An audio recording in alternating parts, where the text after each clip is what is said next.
Welcome back. We're at 9:14 right now. College students are getting settled in. They're starting their fall semesters. You've seen it probably all over social media, the parents dropping off their kids.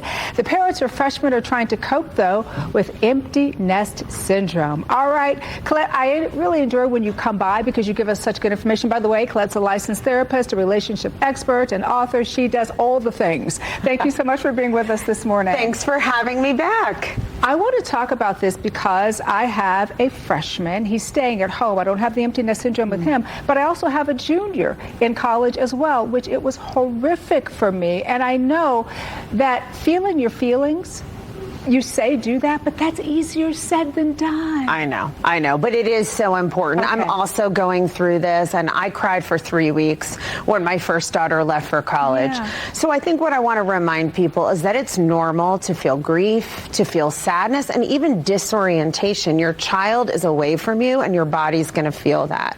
So allowing yourself to feel some of those feelings, journaling, letting them move through your body. I know it's easier said than done, but actually studies show that that helps emotions dissipate more quickly rather than fighting them, resisting them, or compartmentalizing. What you don't want to do is put this burden on your children.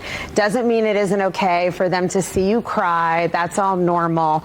But support and reassurance should always flow from the parent to the child. So if you're really struggling, talk to your friends, your partner, or even a therapist if need be. Because this is a happy time for them. Yes. So they're exploring this whole new world, right? So we should let them do that and spread their wings and fly and not make them feel bad because they're leaving. And if we've done it right, that's the way it's supposed to be. Absolutely. And they may go through some separation anxiety too, but the last thing they need to be worried about is what's going on with you. It's also really important to set up some kind of check-in, maybe a weekly phone call, maybe you're texting, but let them set the pace a little bit. Again, you don't want to be putting pressure.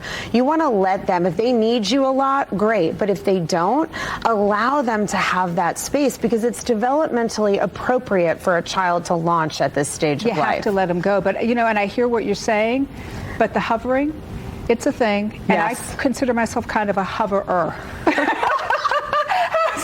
Talk to us, and I'm sure there are a lot of people at home who probably feel the same way, if we're being honest. How do we get out of that mindset? Well, I think it's an adjustment. Okay. I mean, if I'm honest, I think you shouldn't hover, but I probably did it myself. I remember my daughter saying, please stop calling me mom. Like, I don't have time.